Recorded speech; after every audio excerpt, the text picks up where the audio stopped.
Un régiment. Bonsoir mes amis, mes frères. Bonsoir. Bezrat Hashem, avec l'aide de Dieu, avec la permission de notre maître Rabbeinu Akadosh, Rabbi Nachman de Breslev, et son cher élève Rabbi Israël Lovodesser qui est venu jusqu'en France pour nous chercher. Alors on va, Bezrat Hashem, essayer de parler des paroles de Rabbi Nachman, d'essayer de dire ce qu'il a dit et d'essayer de méditer un petit peu la pensée et les conseils qu'il va essayer de nous donner ce soir. Ce soir, ce qu'on va étudier, c'est un sujet qui est spécial. C'est un sujet qui est neutre. C'est un sujet qu'on n'en a pas parlé. C'est un sujet que Rabbi Nachman de Breslev, à la fin du Sichot Haran, à la fin de ce livre-là, il va en parler énormément, d'une manière vraiment très forte.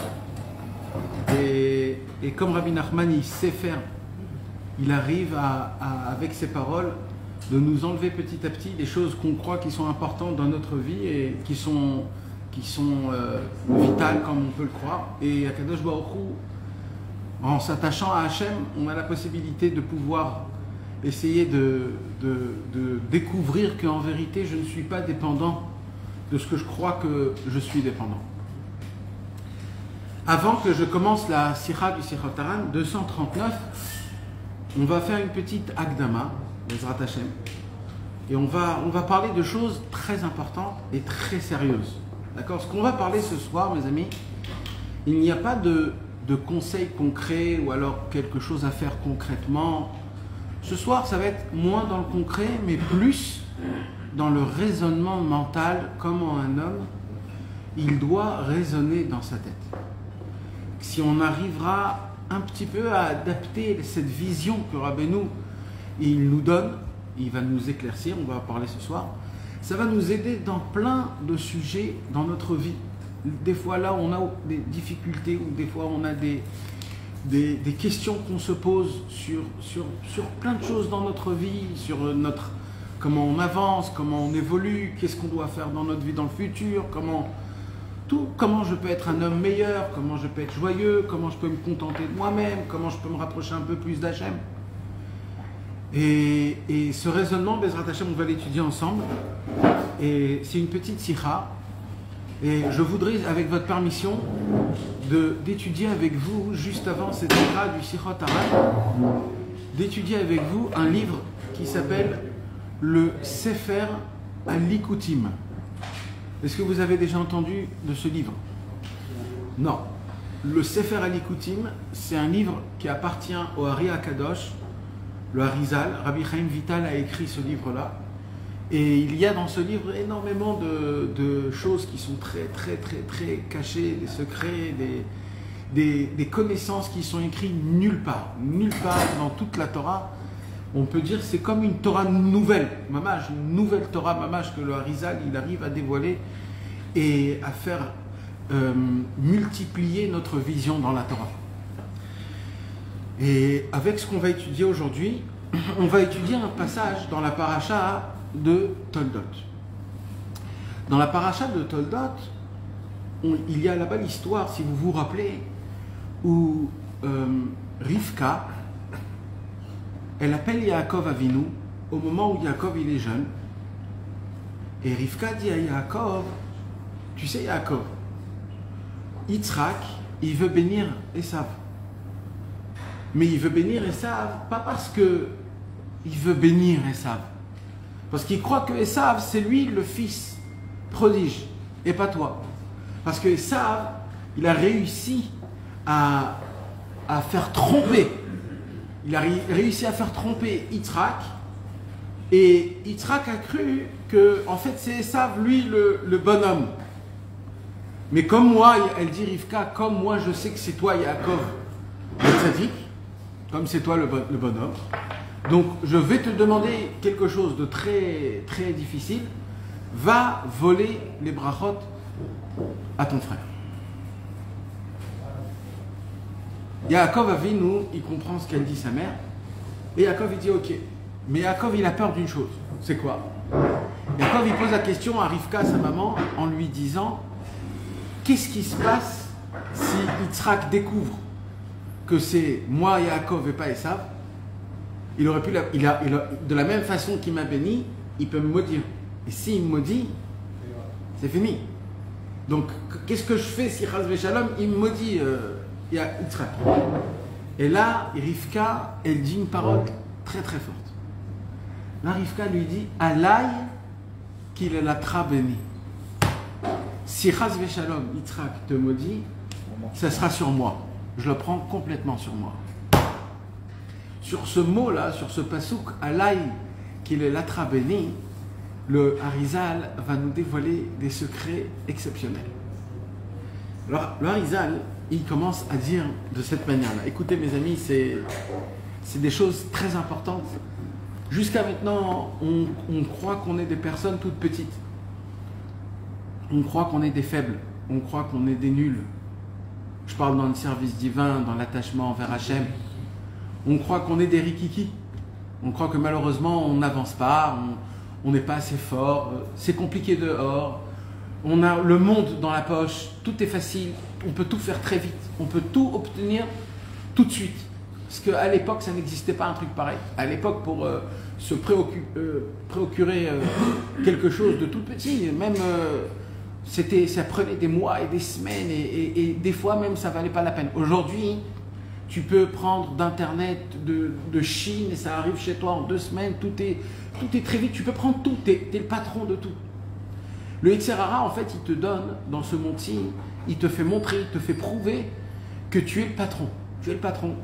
Tu peux tout avoir quand tu veux, tu peux tout connaître, quoi qu'il se passe, de quoi qu'on parle, même la Torah, on peut la connaître à travers des questions sur Google ou sur... Tout est à la portée de main aujourd'hui. Tout le Yetzer Hara te donne tout, mais tout. Parce qu'à l'époque, on ne pouvait pas. Qu'est-ce qui se passe dans le corps humain? Dans le corps humain, je deviens important à mes yeux parce que je crois que j'ai la possibilité de me procurer tout ce que j'ai besoin. Maintenant, c'est où le problème? Le problème, c'est que quand je vais me rapprocher d'Hachem, là, c'est la réalité. Là, rien ne va vite. Là, tout c'est lent. Tout ça prend du temps. C'est difficile. Chaque chose que tu veux travailler, une mida, ça prend du temps, tu te casses la tête. C'est compliqué. D'un côté, dans ce monde-ci, le Yetzer Hara te fait montrer tout ce que tu veux, je te donne. Tout ce que tu veux obtenir, je vais te l'obtenir. Donc tu vas travailler, mais tu vas l'obtenir. Et d'un autre côté, quand je regarde le côté de la sainteté de la Kedusha, là, je perds mes pédales. Là, je vois que j'arrive pas à servir Hachem. J'arrive pas à avancer, à être une meilleure personne, à briser mon Yetzer Hara, ne pas tomber dans ses paroles, ne pas être dans son jeu, ne pas rouler dans les endroits là où il me roule. Alors, pour cela, mes amis, on va commencer le commencement de tous les commencements. Rabbi, le Harizal, il pose l'ultime question, le seul qui peut poser cette question.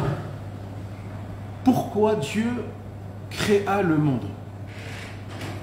Pourquoi Dieu crée les êtres humains, cette planète, toutes les planètes, tout ce qu'il y a, tout ce qu'il y a dans ce monde-ci, tout ce qu'il y a dans ce monde-ci, tout, les pays, les guerres, la paix, les conquêtes,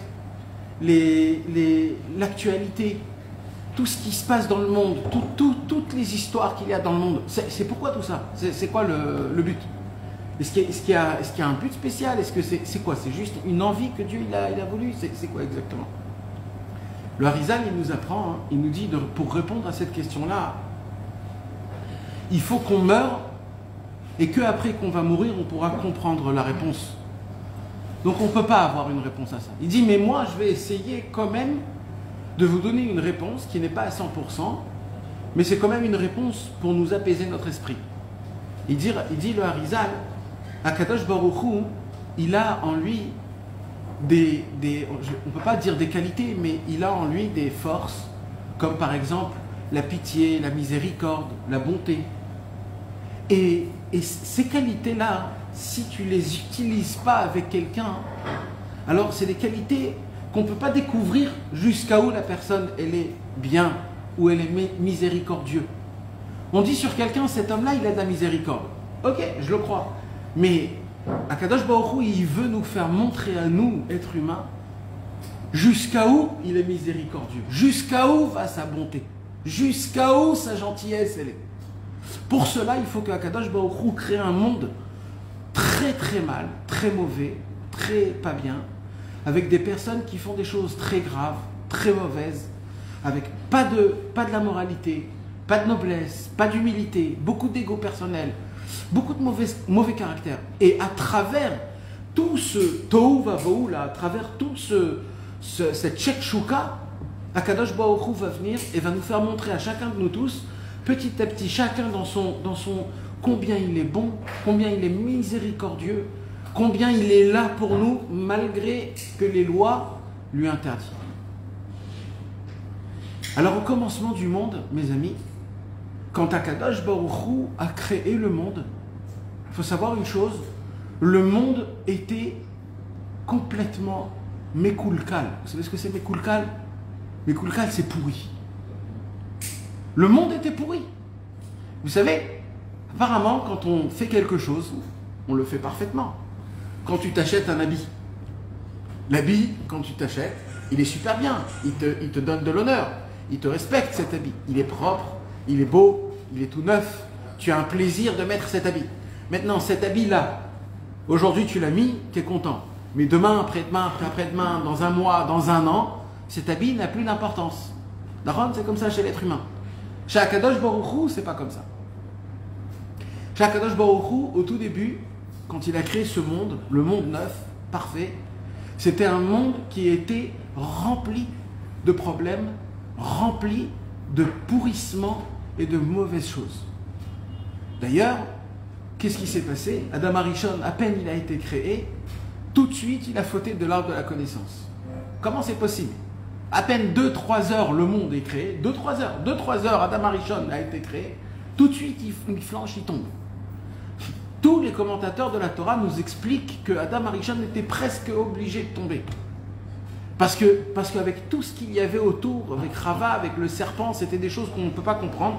Et il était presque obligé de tomber. Et le fait que Adam Arishon a mangé de l'arbre de la connaissance, Adam Arishon a dû être expulsé du Gan Eden. Et quand il a été expulsé du Gan Eden, on n'avait plus le droit de manger des behemoths, c'est-à-dire des animaux. Et pire que ça, il a écrit que Akadosh Baruch Hu, quand il a mangé de l'arbre de la connaissance, Akadosh Baruch Hu a maudit Adam Arishon 10 malédictions. Il a maudit Chava 10 malédictions. Il a maudit le serpent 10 malédictions. Et il a maudit la terre 9 malédictions.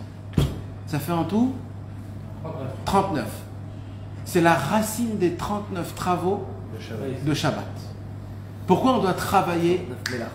Pourquoi on doit travailler aujourd'hui, mes amis? Pourquoi on doit aller se réveiller chaque matin, se casser la tête, travailler, et à la fin de la journée, on te dit t'as encore rien gagné?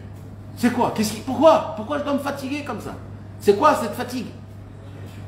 C'est la racine, c'est les 39 travaux de Shabbat. Mais la racine des 39 travaux de Shabbat, c'est les 39 malédictions d'Akadosh Baruch Hu qui a maudit ce monde-ci. Parce que Adam Arishon a fauté, Chava a fauté, le serpent a fauté, la terre elle a fauté. Donc, et nous n'aimons que dans le... Alors attends, au début, il y avait quoi? Pourquoi 39? Au début, il y avait quoi? Au début, Adam Arishon habitait dans le Gan Eden et les anges faisaient à la Hesh, comment on dit? Ils faisaient des grillades à Adam Arishon. Comme ça, c'est écrit dans le Midrash. Les anges faisaient des grillades et Adam Arishon mangeait. Il n'avait rien besoin de faire. Il était comme un roi, il était dans le Gan Eden. Qu'est-ce qu'il faisait au Gan Eden? Le Midrash, il nous dit, il y avait au Gan Eden ce qu'on appelle Tal. Il y avait de la rosée. De la rosée, bien sûr, qui était spirituelle. Dans cette rosée, quand on l'a goûtée, quand on l'a mangée, c'était de la rosée dedans avec de la Torah. C'est pour ça qu'on dit Tal Torah.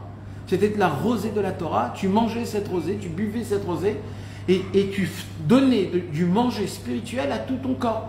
Au lieu que ton corps mange du manger matériel, qu'à cause de ça tu dois aller dans les toilettes et des fois tu es malade et des fois tu sues et des fois... Non, dans le Gan Eden, tu buvais de la rosée de la Torah, Tal Torah, et ça c'était un manger spirituel. Le corps arrivait à prendre le maximum d'énergie spirituelle, même pour le matériel.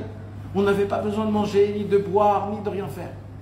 Tal, mes amis, ça fait combien en hébreu? 39. Tal, c'est 39. Akadosh Baruch Hu, il a dit, Adam Arishon, tu as mangé de l'arbre de la connaissance, tu voulais connaître et savoir des choses que c'est interdit de savoir, c'est que Dieu qui doit savoir, et toi tu as voulu te prendre pour un Dieu. Alors, comme tu as voulu te prendre pour un Dieu, pour tout savoir, pour tout connaître, tu ne pourras pas vivre dans le Gan Eden. Donc, à cause du Tal Torah, je vais te le mettre en Tal Melachot. Au lieu d'avoir le Tal Torah, c'est-à-dire cette puissance de petites gouttes de rosée qui était remplie de Torah, c'est devenu Tal Melachot. Et là, Kadosh Baruch Hu, il lui dit maintenant, si tu veux manger, il faut que tu travailles. Voilà. Maintenant, il y a un problème. C'est quoi le problème? C'est que tant qu'Adam Arishon était vivant, la terre ne donnait pas de fruits et de légumes. Parce que la terre a été maudite. La terre faisait pousser plein d'épines et plein de pics. Tout ce que Adam Arishon essayait de planter, des raisins, des fruits, des légumes, tout ce qu'il essayait de cultiver la terre faisait sortir que des ronces et des épines et rien d'autre.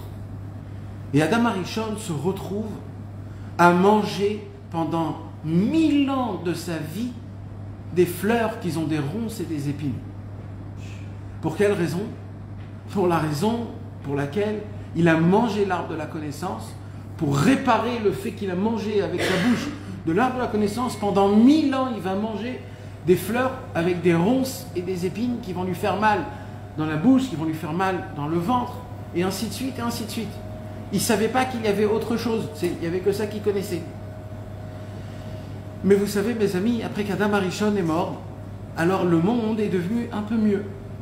Alors là, les arbres, ils ont commencé à pousser. Les arbres, ils ont commencé à donner des fleurs. Le monde a commencé à devenir un petit peu vert. La terre ne donnait pas de fruits, mais elle commençait un petit peu à se mettre comme il faut. Vous savez, c'est quand que la terre, pour la première fois, a donné des fruits et des légumes. C'est à l'époque de Noach. Quand Noach, il est né, c'est quoi le mot Noach, mes amis, en hébreu? Noir, c'est un bon sentiment. C'est un bon sentiment, Noach. Confortable. Ça vient du mot, quel mot? Quand Noach est né, son père a dit une parole. Qu'est-ce qu'il a dit, son père? Ze yenachamenu. Celui-là va nous consoler. La première consolation dans le monde est venue par Noach. Noach, c'est le commencement de Nachman. C'est la moitié de Nachman. Son père, il a voulu l'appeler Nachman. Il a dit Ze yenachamenu. On va l'appeler Nachman. Mais comme la terre était encore en pleine malédiction et que le peuple était encore sous la malédiction d'Adam Arishon, les 39 Makot, alors qu'est-ce qui s'est passé? Le père de Noach a vu que ce n'est pas le moment de l'appeler Nachman.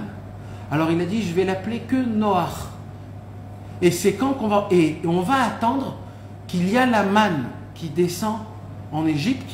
Et quand la manne, elle va descendre en Égypte, on aura la deuxième partie du nar man qui pourra être le premier qui va consoler. Qui était qui? Moshe Rabbeinu. Moshe Rabbeinu est venu nous consoler, nous faire sortir d'Égypte. Maintenant, mes amis, c'est très important de savoir.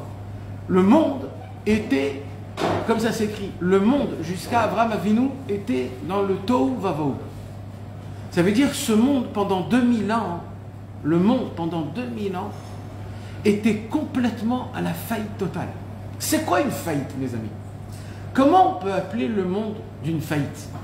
Comment on peut dire que le monde est en train de y aller à la dérive? Comment on peut dire? Est-ce que vous avez une idée de qu'est-ce que ça veut dire que le monde, il est en faillite? Ça veut dire quoi? Quand la Torah nous dit, regardez ce qu'il dit le Harizal, je vais vous le lire dedans.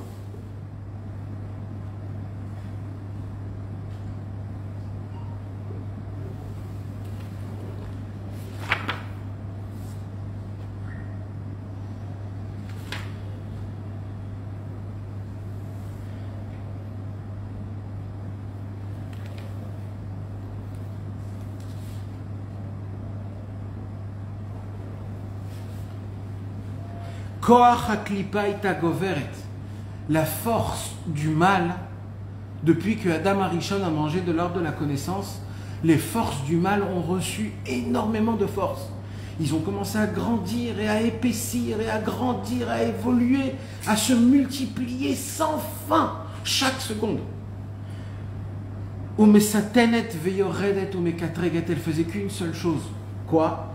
Elle n'arrêtait pas d'accuser l'être humain, d'accuser le monde, d'accuser la Midatadine, les Kitrugim. Ils venaient, ils rapportaient tout le mal qu'on fait à Kadosh Baruch Hu. Ça n'arrêtait pas que le mal.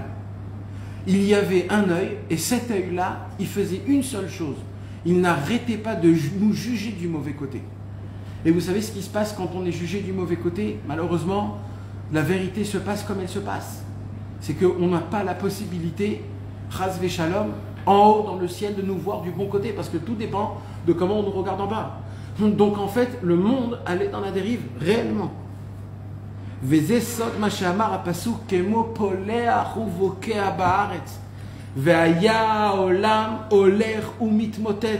Le monde allait et petit à petit s'effritait. Le monde avançait et plus il avançait vers sa destruction. Il n'y avait pas de force chez aucun être humain. La mode al-Bourio, la avod et Hachem. Aucun homme pendant 2000 ans pouvait servir Hachem. Aucun homme pouvait servir Hachem, même s'il le voulait. Je voulais chercher, et ça, mes amis, ça s'appelle que le monde, il part à la dérive. La raison pour laquelle Akadosh Baruch Hu a créé ce monde, c'est pour que dans ce bas monde rempli de matérialité, que dans ce bas monde on dit tout c'est Hachem. C'est pour ça que le monde a été créé. C'est pour que dans tous ces paradoxes qu'on a dans ce monde-ci, dans toutes les questions, dans tous les endroits où on ne comprend pas comment Hachem fonctionne avec nous, pourquoi il se conduit de tel, pourquoi il nous fait passer par des chemins spéciaux, pourquoi on doit patienter énormément, pourquoi malheureusement on doit attendre sans fin, prier et sentir qu'on n'est pas exaucé. Pourquoi on sent qu'il y a une sorte de Esther Panim, comme si Kadosh Baruch Hu dit « Je me cache de vous ». Où ils sont les tzadikim d'à l'époque? Le Baal Shem Tov, Rabbi Meir Bananes, Rabbi Shimon Bar Yochai. Où ils sont ces tzadikim? Où ils sont? Comment on reste dans un monde pareil? Comment c'est possible? Sans les tzadikim, on n'arrive pas à servir Hachem. Comment c'est possible une chose pareille?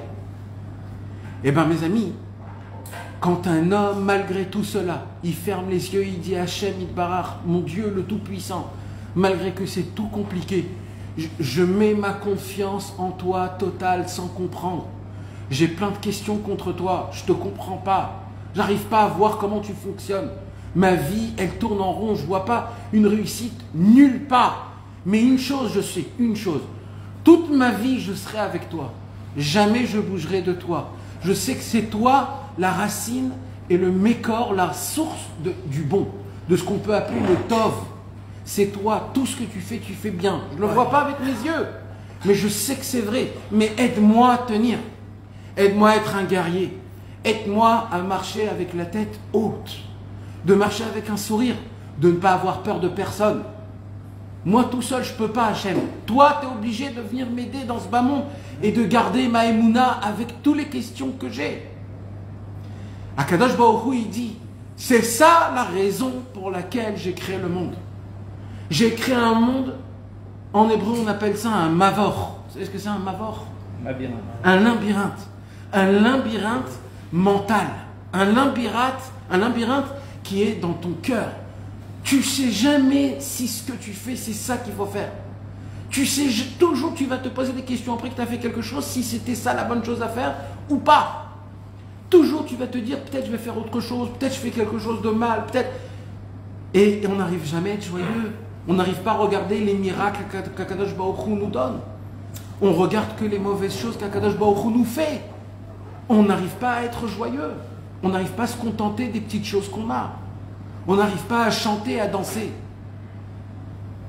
On n'arrive pas à chanter, à danser. Ça se pourrait que quelqu'un se tient ici, il essaye de chanter, de danser, et tout le monde le regarde, et lui, il est en train de chanter et danser tout seul.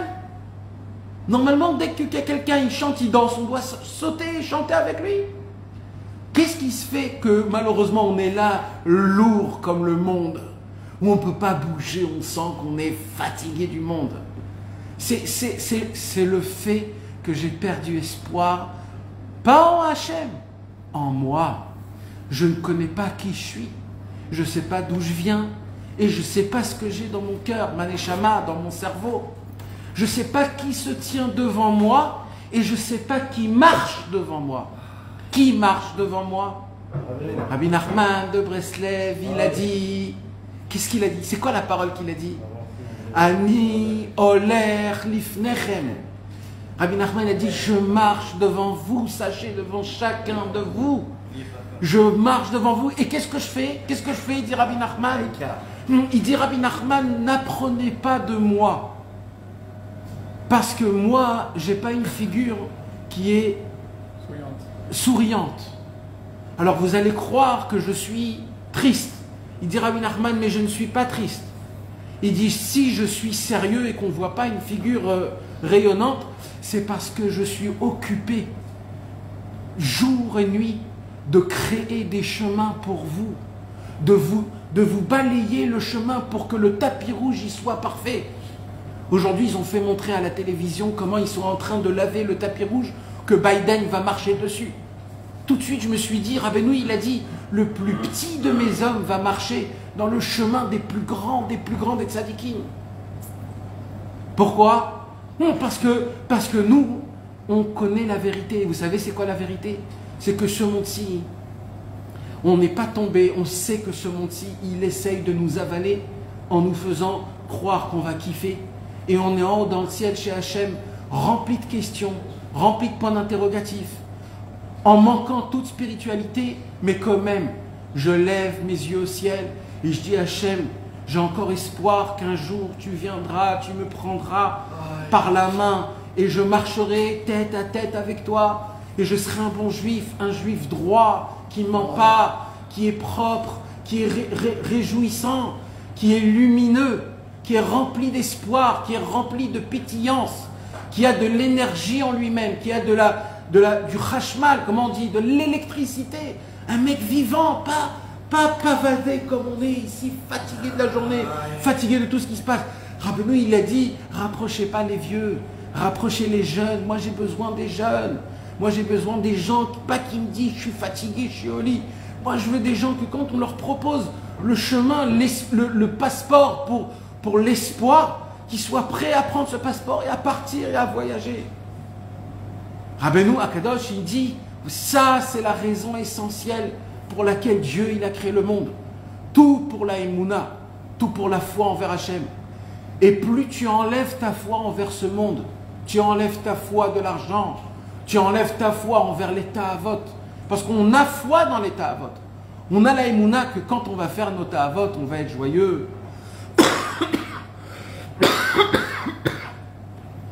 On a foi que quand on va faire les ta'avot, on va être paisible. Comme on se dit, en fin de journée, je vais me faire un petit kiff, je vais m'évader un petit peu, je vais mettre un petit feuilleton. Le mec, à la fin, il se met une série de 30 trucs, toute la nuit, il la brûle complètement. Et il se dit, ouais, c'était une détente, il est complètement pété, le lendemain, il ne peut plus rien faire.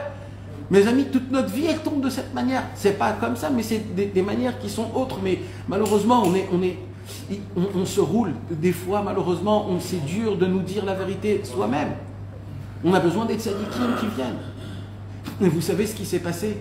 Il vient, le Hari Akadosh, et il dit, le premier homme au monde qui a servi Hachem Yitbarach, que Hachem Yitbarach lui a dit, tu es mon amour, je t'aime et je fais une alliance avec toi qui ne terminera jamais à l'éternité, avec toi et avec personne d'autre. C'est qui cet homme? L'amoureux d'Hachem, Aouvi, Avraham Avinu. Alors moi je pose tout de suite une question, mais moi je veux tout de suite être comme Avraham Avinu. Qu'est-ce qu'il a fait Avraham pour que Akadosh Baruch Hu tombe amoureux d'Abraham. Qu'est-ce qu'il a fait de spécial? C'était quoi sa spécialité? Comment il a servi Hachem ce que les autres, ils n'arrivaient pas à servir? Il y avait Adam Arishon, il y avait Hanor. Vous savez, Hanor, le petit-fils de Adam Arishon, Hanor, on dit que tellement c'était un tzaddik qu'il est devenu l'ange, un ange. Il était un homme, il est devenu un ange. Il n'est pas Stam devenu un ange. Il est devenu l'ange de tous les anges, l'ange Matat, le patron de tous les anges. C'était le petit-fils d'Adam Arishon. Pourquoi lui, c'était pas lui, lui, il a servi Hachem, l'ange de tous les anges. Comment Hanor, il ne fait pas partie, lui, c'est pas le premier. Eh ben non, il y a une possibilité de devenir un ange et quand même ne pas servir Hachem. Est-ce que vous comprenez ça? On ne comprend pas ce que ça veut dire.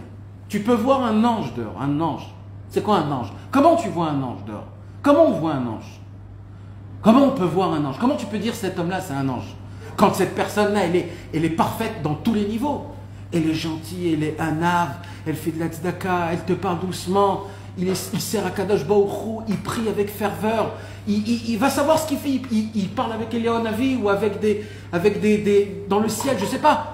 Il y a une possibilité d'atteindre des niveaux dans la Torah, dans la Tfila, dans la Vodat Hashem, dans tout. De devenir un érudit dans la Torah, de devenir un bon et un juste, et quand même ne pas savoir comment servir Hashem. C'est fou! Comment c'est possible un truc pareil? Peut-être moi alors je ne sers pas Hachem. Peut-être je me fatigue pour rien. Vous voulez savoir qu'est-ce qu'on demande dans la Hamida 3 fois par jour, mes amis? Je crois que je vous l'ai déjà raconté un jour. Un jour, mon père, il est venu et il m'a posé une question. À la fin de la Hamida, on dit dans Elohai Netzor Leshoni Mera Usfatai Medaber Mima. Alors là-bas, on dit Shelo Niga Larik. Vous connaissez cette prière, mes amis? Shelo Niga Larik. Elle veut dire quoi, la prière Shelo Niga Larik? Cette prière, elle veut dire Shelo Niga. C'est quoi Niga? Non. C'est pas Nogea, Shelo Niga. C'est vient du mot Mitiagea.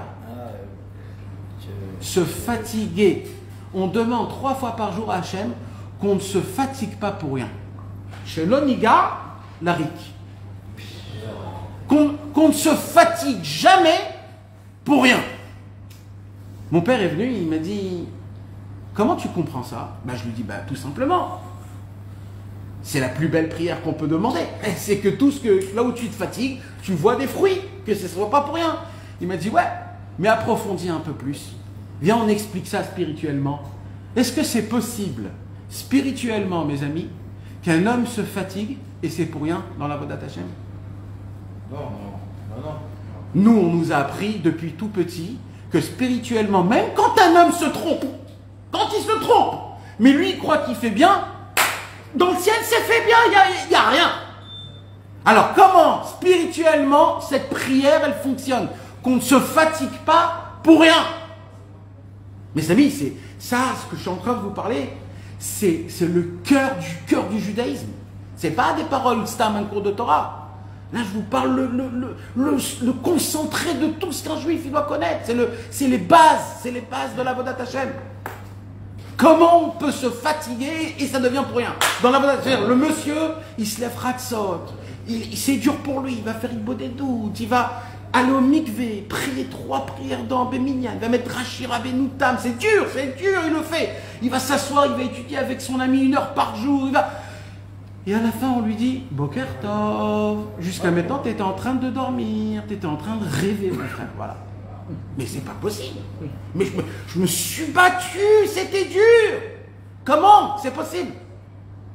Vous savez, c'est quoi la réponse? C'est pas par amour. Si c'est par amour, c'est pas dur. C'est un plaisir. C'est l'automatisme. C'est peut-être pas dur, mais c'est difficile. Même par amour. Même par amour, c'est difficile. Parce que ton amour est tellement grand que des fois, tu as envie de faire plus que ce que tu peux. Et là, ça devient difficile. Plus que ce que tu peux. Mais c'est toujours pas. Tu as une amour, oui, mais c'est difficile. C'est très bien, mais c'est difficile.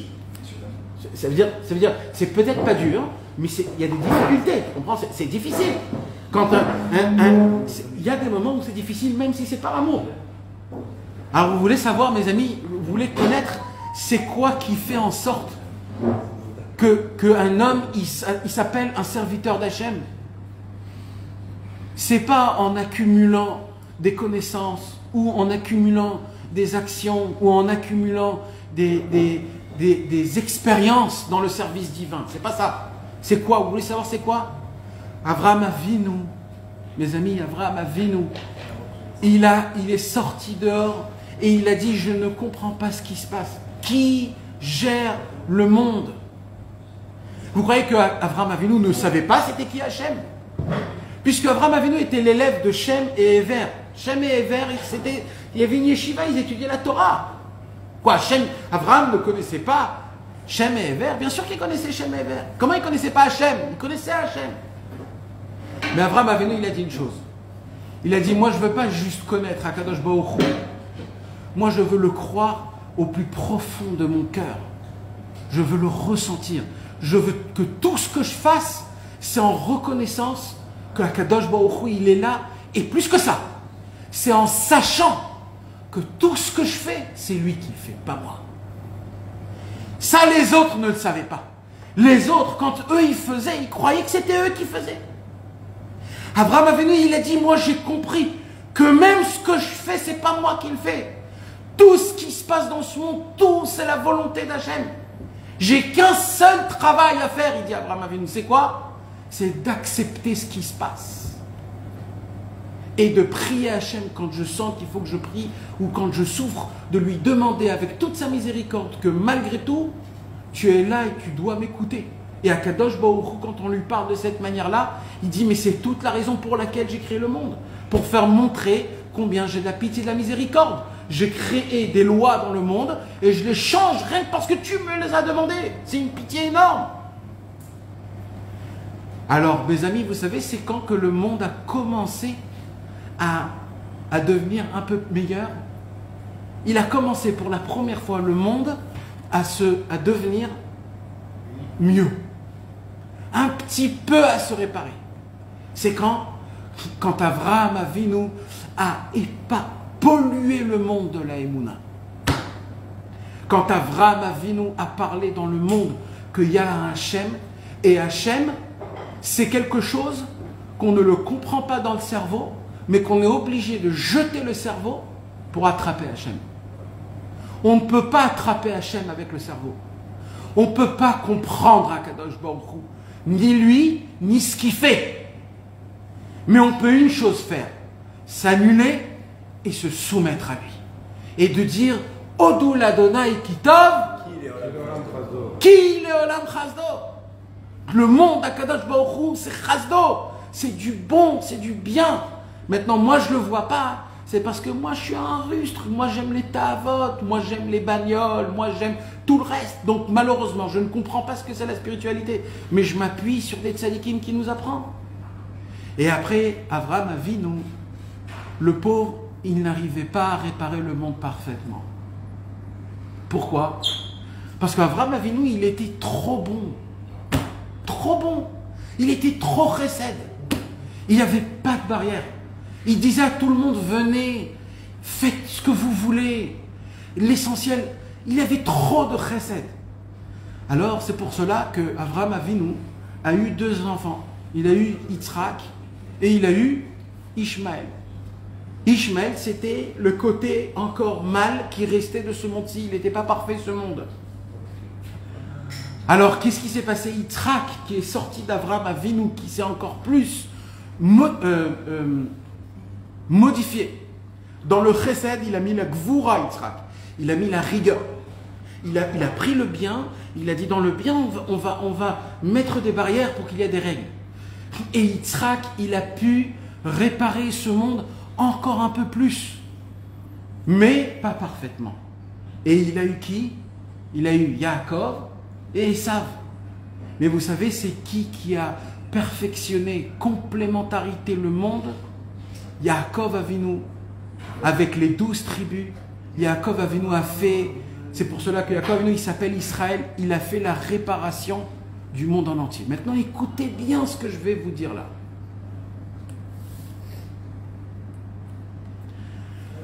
Adam Arishon, mes amis, est revenu en Gilgul chez Yaakov Avinu. Yaakov Avinu a dit dans le ciel à Hachem, Hachem, donne-moi la neshama d'Adam Arishon, je vais la réparer. Akadosh Baruch Hu lui dit ok. Yaakov Avinu redescend dans le monde, en fait c'est Adam Arishon.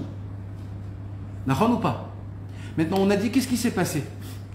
Quand Yaakov Avinu, Adam Arishon, il a mangé de l'arbre de la connaissance, il fallait qu'il répare l'arbre de la connaissance. Comment on répare l'arbre de la connaissance? En préparant le plat pour Yitzhak. Et en prenant les brachot de Yitzhak, comme lui, il était maudit par les 39 malédictions. Rivka, c'était qui Rivka? La mère de Yaakov, c'était qui Rivka? Rivka, c'était le Gilgul de Chava Imenu. Rivka, elle a dit, moi je vais réparer Chava. C'est pour cela que Chava, elle a dit, c'est-à-dire, Rivka dit à Yaakov, Chava dit à Adam Arishon, va prendre les brachot de Yitzhak. Pourquoi? Parce que c'est à cause de moi que tu as mangé de l'arbre de la connaissance. Alaï qu'il est la trabnis. S'il y a une malédiction, ça viendra sur moi. Pourquoi ça viendra sur moi? Parce que de base, c'est moi qui t'ai emmené là-bas. Moi, je t'ai demandé de manger de l'arbre de la connaissance. Maintenant, je t'ordonne d'aller donner à manger à Yitzhak Avinu, la réparation. Et de prendre les brachot que normalement il devait aller chez Esav et de les prendre toi-même, Yaakov. Et qu'est-ce qu'il lui dit comme bracha Yitzhak? Vaïten lecha Elohim mital hashamayim. Les 39, la rosée. Il lui redonne la rosée qu'on a perdue dans le Gan Eden. Vaïten lecha Elohim mital hashamayim. Yitzhak, il a dit, il voulait donner ça à Esav, mais il lui a donné à Yaakov, parce que Yaakov, c'est le Ham Israël, c'est nous, les 12 tribus. Maintenant, grâce au Tal, les 39 travaux de Shabbat sont devenus les 39 travaux qu'il y a dans le Beth Amikdash. Et qu'à travers le Beth Amikdash, on sanctifie Akadosh Baruch Hu. Et que grâce à ça, de cette manière, tout se revient et tout se ramène.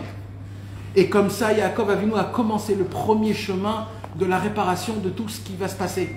En amenant Moshe Rabbeinu, avec Yoshua Binoun, et ainsi de suite, et ainsi de suite. Et là, les amis, le Harizal, dans une autre paracha, dans le même livre, nous apprend un chidouche énorme, énorme. Ça se peut que je l'ai déjà dit, mais de cette manière, c'est... Le Harizal nous apprend, il nous dit comme ça. Écoutez bien, mes amis. Est-ce que vous connaissez la Bible? Est-ce qu'on connaît la Bible? Est-ce que vous connaissez l'histoire de la Bible? L'histoire de la Bible, on n'est pas au courant.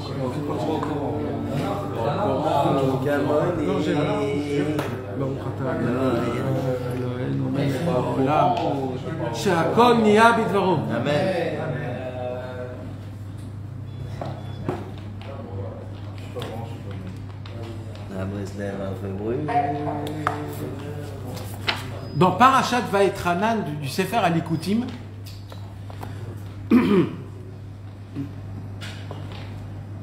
le Harizal nous dévoile un chidouche énorme. C'est le Harizal, mes amis. Le Harizal, tout ce qu'il écrit, c'est comme si Moshe Rabbeinu le dit dans le Mont Sinaï. Mais vraiment, ça veut dire, c'est écrit, c'est comme ça et pas autrement. Le Harizal nous apprend un chidouche énorme. Il nous dit, le Harizal, allez vite connaître la Bible, connaître l'histoire de la Bible. Pourquoi? Il dit parce que, je vais vous dévoiler un secret.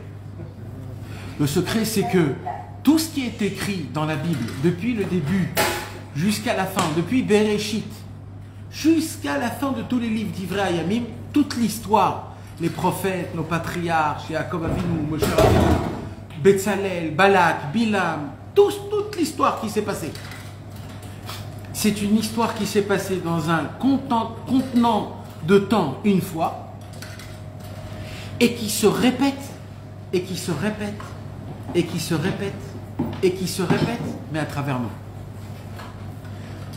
Le Harizal nous apprend que chacun de nous tous, On doit vivre toute la Bible, depuis le début jusqu'à la fin. Tous. On doit revenir. On était écrit déjà dans la Bible. Ça se pourrait que nous, on faisait partie d'une personnalité dans toute la Bible. Et nous, on est cette personne-là. Et on revient encore et encore dans tous les endroits, dans tous les chemins, dans toutes les histoires, dans tout ce qui se passe. On revient encore et encore parce que malheureusement, on ne se conduit pas comme la Bible, normalement, nous l'a demandé. Comme c'est écrit dans l'histoire que Akadosh Baruch Hu nous a raconté. Non. Et ça, mes amis, je ne crois pas que vous comprenez ce que je suis en train de vous expliquer. C'est-à-dire qu'en vérité, on est dans une loupe. En anglais, vous savez ce que c'est une loupe en anglais?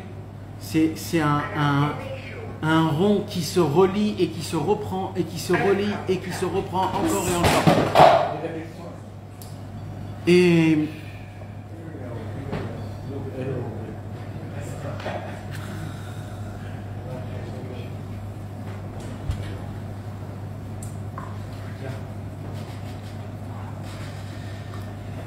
maintenant, mes amis, ça voudrait dire quoi? Venez, on prend un petit exemple, d'accord? Ça se pourrait qu'un de vous, là, comme ça il dit le Harizal ici, ça se pourrait qu'un de vous tous, vous êtes Avraham Avinu. Mais dans l'histoire, Avraham Avinu, il a mis toutes ses forces dans Hachem.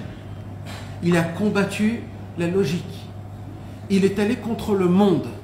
Il a déclaré dans le monde qu'il y a Hachem dans le monde. Si moi je suis Avraham Avinu et que je n'applique pas ce que je dois faire dans ma racine, qui appartient à Avraham Avinu, je reviendrai sans fin. Ça ne va jamais s'arrêter. Jusqu'au jour où je vais commencer à apprendre et à me dire je dois me conduire comme c'est écrit. Alors, comment je peux savoir? Ouais, comment tu peux savoir? Comment je peux savoir? Alors, non. C'est pas parce que tu t'appelles Abraham. Alors, non, alors c'est quoi qu'on t'apprend? On te dit, toi, t'es tous. Tu es tous. Tu es Avraham, t'es Moshe, t'es Betzalel, t'es Balak. Comme ça, il dit le Ria Kadosh. Parce que, ben, mec, ça se pourrait que oui. T'as une petite partie de chacun, on ne sait pas. Parce qu'on sait qu'à chaque fois qu'on revient, on a des petites parties encore et encore. Donc, Akadosh Baruch Hu, le Ria Kadosh, il nous dévoile que ça se pourrait qu'on est dans une paracha de la Bible et on est takwa là-bas, on ne bouge pas. On est encore entre la paracha de Bereshit et de Noach. On n'a rien évolué. Comment c'est possible? Jusqu'à quand on va rester? Pourquoi on lit la paracha tous les Shabbats? On lit la paracha tous les Shabbats, mes amis, pour que ça nous réveille des sensations qu'on a à travers l'histoire de Yosef, à travers l'histoire de Réhouven, de Shimon, de Lévi. À travers les histoires, on a des fois des sensations, waouh, ça c'est une histoire, je veux un peu plus l'étudier. Pourquoi tu as envie d'étudier? Apparemment, peut-être tu ressens que peut-être il y a quelque chose là-bas. Ou pareil dans toute l'histoire juive, mais il faut la connaître, l'histoire juive, mes amis, il faut l'apprendre. C'est lié souvent à la semaine en cours en plus. Et Nahon, d'une certaine façon, Nahon. Et nous, on doit savoir, est-ce qu'on est Pinchas? Est-ce qu'on n'est pas Pinchas? C'était qui Pinchas? On doit savoir comment on doit se conduire. Et on n'a pas la possibilité, mes amis, de terminer et c'est terminé. C'est où on termine le livre, ou alors on est dans les pages. On est perdu dans les pages de la Bible. On a besoin pour cela. Qu'est-ce qu'on a besoin? C'était qui? Plus perdu que... Un guide. Un guide. Alors, c'est quoi qu'on a besoin? On a besoin d'un guide. On a besoin de Moshe Rabbeinu. On voit que Moshe Rabbeinu, c'est le seul qui a pensé, réfléchi, il s'est soucié de nous le plus que tous au monde. Quand Akadosh Baruch Hu lui a proposé la vie et la spiritualité ou le peuple juif, il a dit je veux le peuple juif, même crasseux qu'il est. Ça c'est un patron, ça c'est un guide.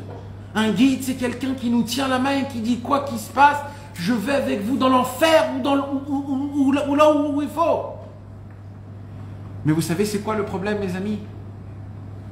Le Harizal il nous dit qui on est. C'est pas qu'on ne sait pas qui on est. Le Harizal il dit vous savez savoir c'est qui on est. On est les 80% des gens qui ne sont pas sortis d'Égypte. On est les 24 000 qui ont fait le Vaudor. On est ceux qui ont jeté des pierres contre Moshe Rabbeinu. On est ceux qu'on a dit à Moshe Rabbeinu, reste ici et laisse-nous rentrer en Eretz Israël. Tous les mauvais. Tous les bons, ils se sont réparés. Maintenant, tous les mauvais, ils sont revenus après dans les Tanaïm et les Amoraïm. Après, ils sont revus dans les Rishonim. Après, ils sont revus dans les Acharonim. On est resté longtemps. Et apparemment, on est les derniers des derniers des derniers des derniers. Les derniers de tout.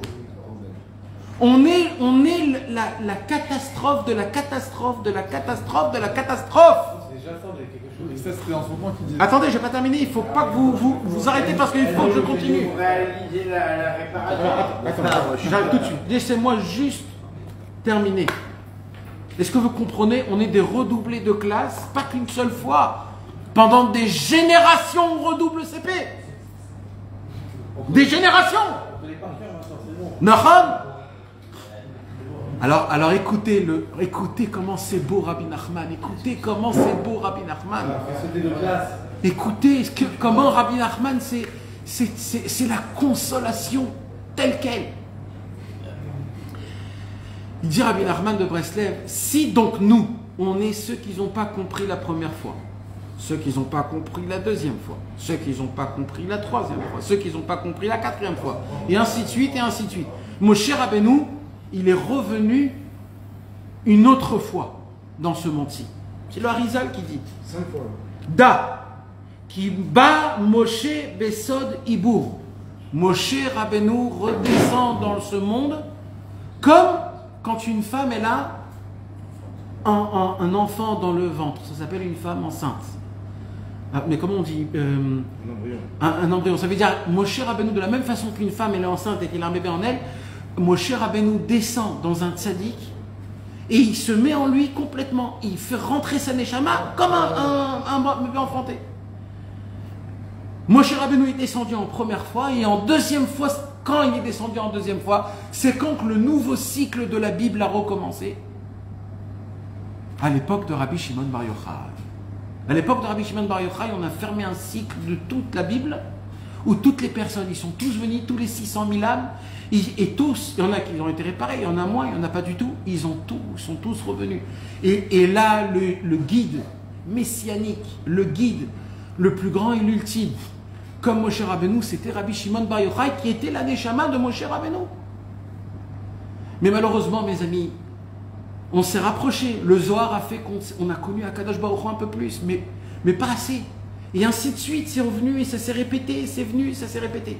C'était qui les 5 qui avaient là? Moshe Rabbeinu, Rabbi Shimon Bar Yochai, après il y a le Harizal lui-même, après il y a le Baal Shem Tov, et après il y a Rabbi Nachman de Breslev.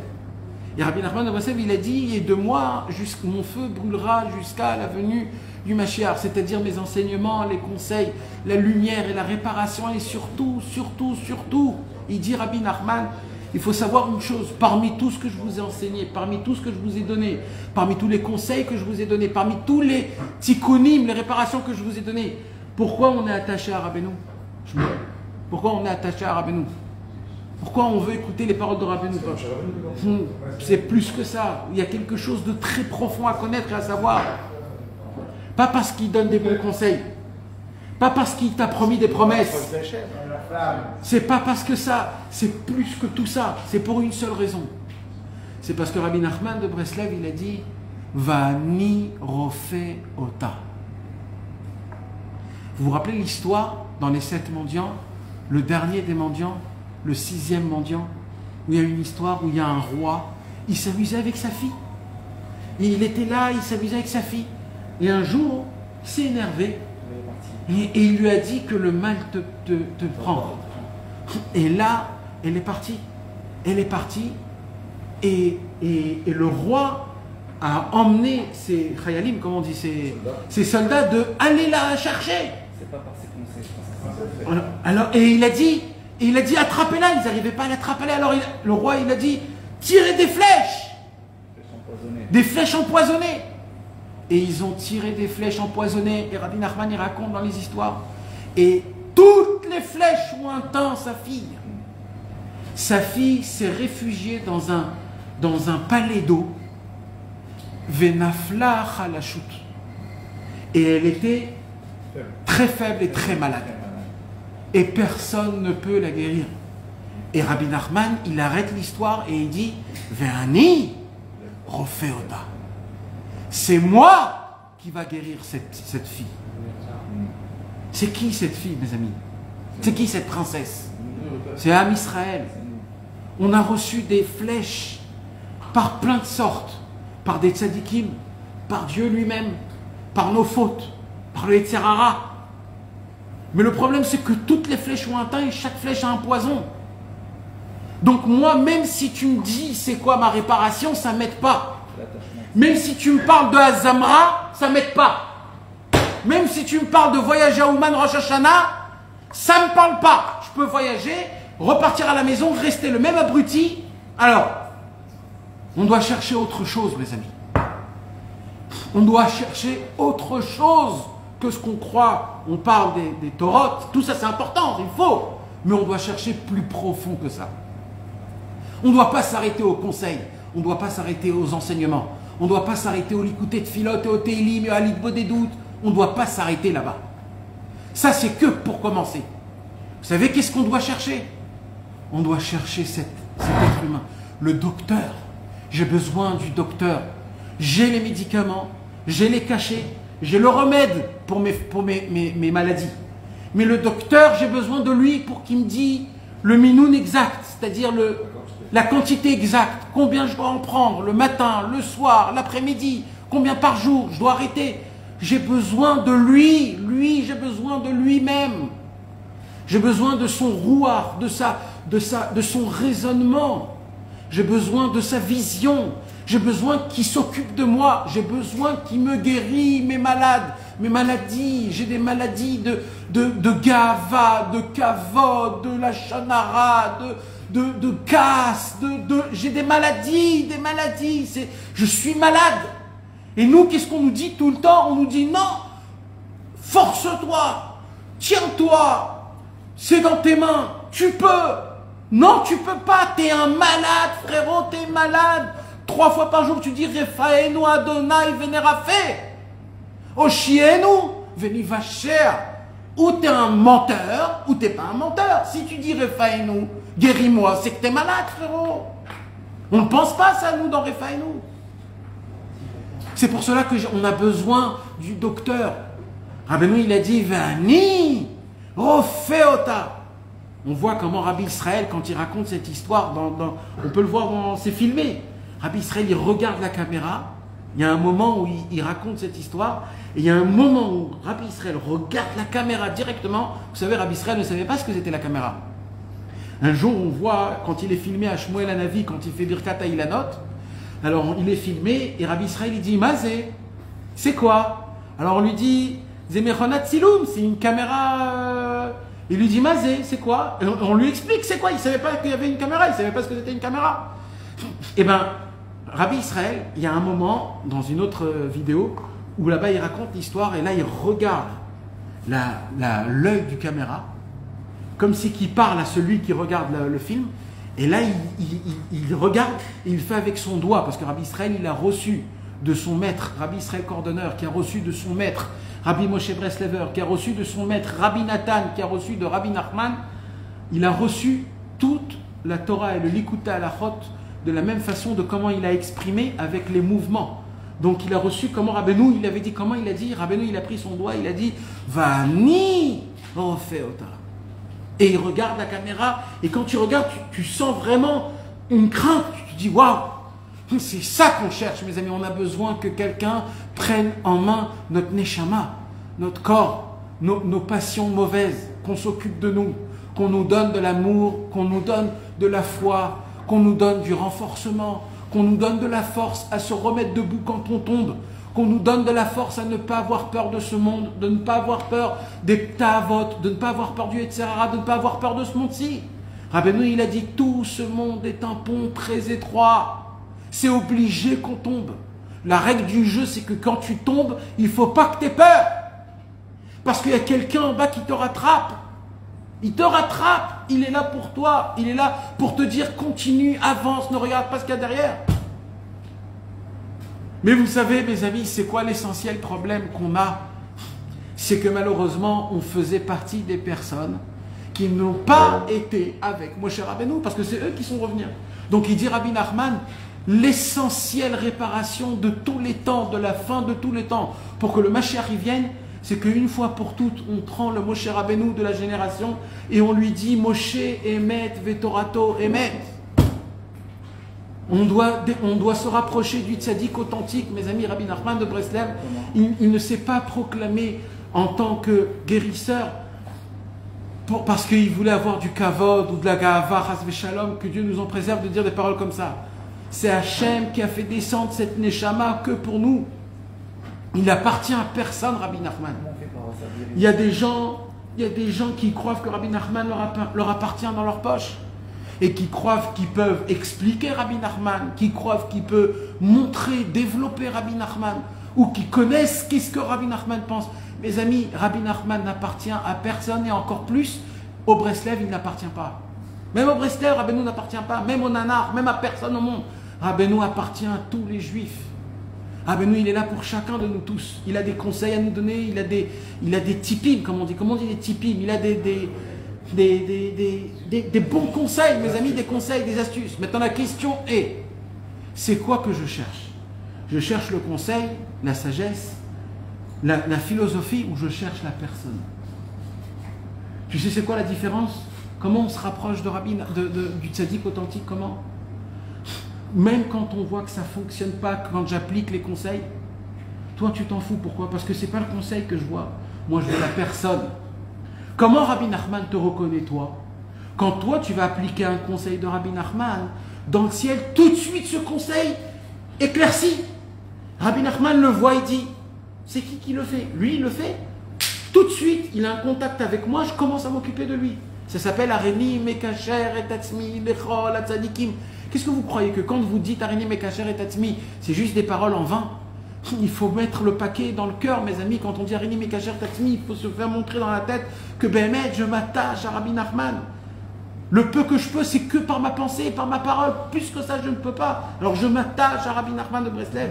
Rabbeinu, il dit, quand on s'attache au conducteur, tu n'as plus besoin de rien faire après. Parce que tu es dans la voiture, elle voyage. Tu as juste besoin d'une seule chose, de ne pas descendre de la voiture. Quand on descend de la voiture, quand on se pose des questions, mais où je vais? Mais je ne connais pas ce chemin-là. Un jour, tu t'es posé des questions sur Waze qui t'emmène dans des endroits, tu dis, mais j'ai jamais pris ce chemin. Tu te dis, apparemment, s'il t'emmène là-bas, c'est qu'il a raison. Mes amis, Rabbeinu nous emmène dans des chemins nouveaux que jamais on a marché dans ces chemins nouveaux. C'est normal que quand on est dans ces chemins-là, on s'affole, on se pose des questions, on se dit, mais où je suis? T'inquiète pas, juste descends pas du wagon, reste dans le wagon, sois fort. Et la Emouna, que le tzaddik est avec toi. Attache-toi au tzaddikim, attache-toi à Hachem. Parle à Akadosh Baruch Hu et des contacts avec Akadosh Baruch Hu. Avraham Avinu, c'est le seul qui a commencé à servir Hachem. Parce qu'Avraham Avinu, il a compris que sans la Emouna, il n'y a rien. Que tout c'est Hachem, pas un petit peu ou c'est une providence. Tout c'est Akadosh Baruch Hu. Il me reste qu'une seule chose, d'accepter tout ce qui se passe dans ce monde-ci. De dire merci Hachem et de rigoler et de dire Toda Rabba. Mais vous savez, mes amis, dit Rabbi Nachman, il y a une clipa à ça. Il y a une arme qui contredit tout ça. Il dit Rabbi Nachman, vous allez être bête, mais quand je vais vous dire c'est quoi, vous n'allez pas y croire. Namash, c'est une toute petite chose vraiment, vraiment bête. Et ça, c'est la racine de tout le raisonnement contraire de ce que je viens de parler. 239. Écoutez bien, mes amis. On va lire petit à petit et on va essayer de comprendre. Encore une fois, on ne va pas apprendre une tactique ou un conseil ou une pratique spéciale. Rabbeinu va nous donner juste une anecdote, comment raisonner d'une autre façon. Mes amis, celui qui va celui qui va s'inspirer de ça, il va avoir en pourcentage énormément de bien en plus dans sa vie en entière. Écoutez. Rabbeinu disait, les voies de Dieu, béni soit-il, sont différentes des voies des humains. Ça veut dire quoi? Shelo ke midat Akadosh Baruch Hu, midat basar vadam. Akadosh Baruch Hu, comment il se conduit, c'est complètement l'inverse de l'être humain. Normalement, tu devrais dire, ça doit être pareil, puisque Dieu nous a créés à travers sa face, ce qui est en haut, ce qui est en bas, apparemment ça doit être pareil. Akadosh Baruch Hu, il dit, pas du tout. Comment ça se passe avec Akadosh Baruch Hu? C'est complètement l'inverse. Comment ça se passe avec les êtres humains? Alors il va nous expliquer comment. En effet, lorsqu'un homme confectionne un habit, au départ cet habit est précieux à ses yeux, car il est neuf. Au fil du temps, ce vêtement s'use et il perd de la valeur aux yeux de son propriétaire. Vrai ou faux? Tu achètes une voiture, pendant la première semaine tu kiffes, tu marches, tu fais des trucs, etc. Et après un an, tu veux la vendre. Makara, ça y est, qu'est-ce qui s'est passé? C'est parce qu'au début, c'est cher à tes yeux, c'est important à tes yeux, et plus le temps il avance, plus ça perd de sa valeur. Ça, c'est les êtres humains. D'accord? Inversement, au départ, Dieu béni soit-il créa les mondes qui ont commencé à se détériorer à cause des fautes. Au fil du temps, des tzadikim se sont occupés de réparer le monde et grâce à eux, le monde a eu de plus en plus de valeur aux yeux de Dieu. Jusqu'à ce que le Mashiach vienne et qu'il répare le monde d'une façon parfaite. Est-ce que vous comprenez ce qu'il y a écrit ici?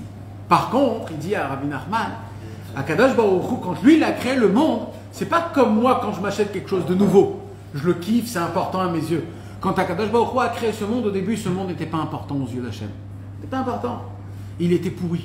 Il était rempli de fautes, de rachats.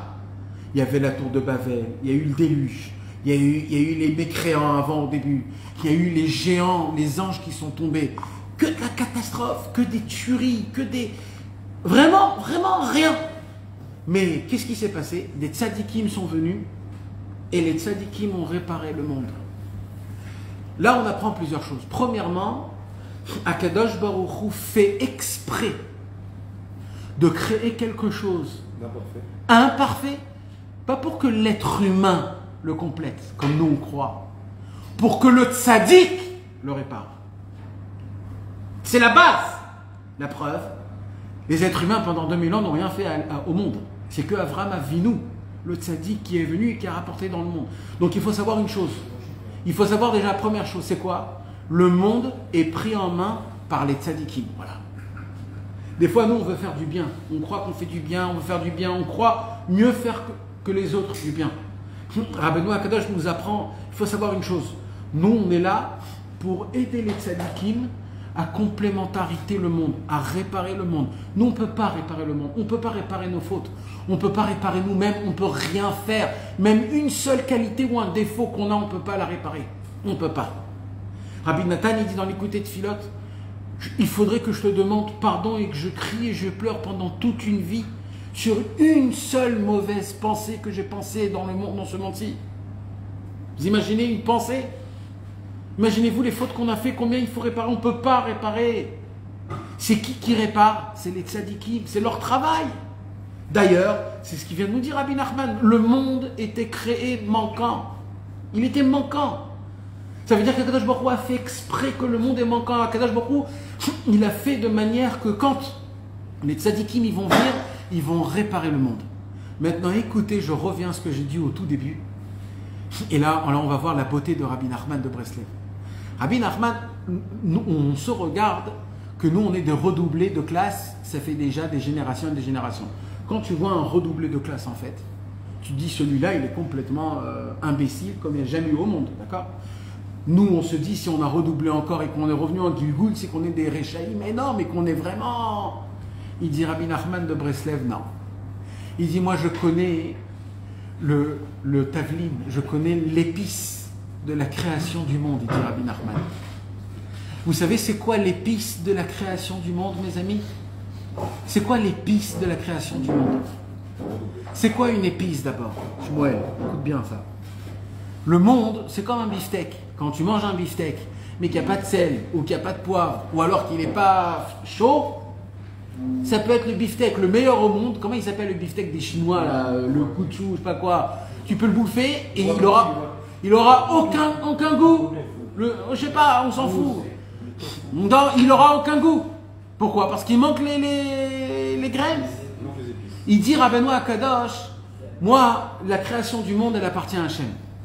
Mais l'épice de la création du monde, le sens, le goût, moi je connais cette épice. Comment elle s'appelle cette épice? Aye Mekom Kevodo. Aye, c'est quoi Aye, il dit Rabbi Nachman? Le secret de Aye, c'est quoi, il dit Rabbi Nachman?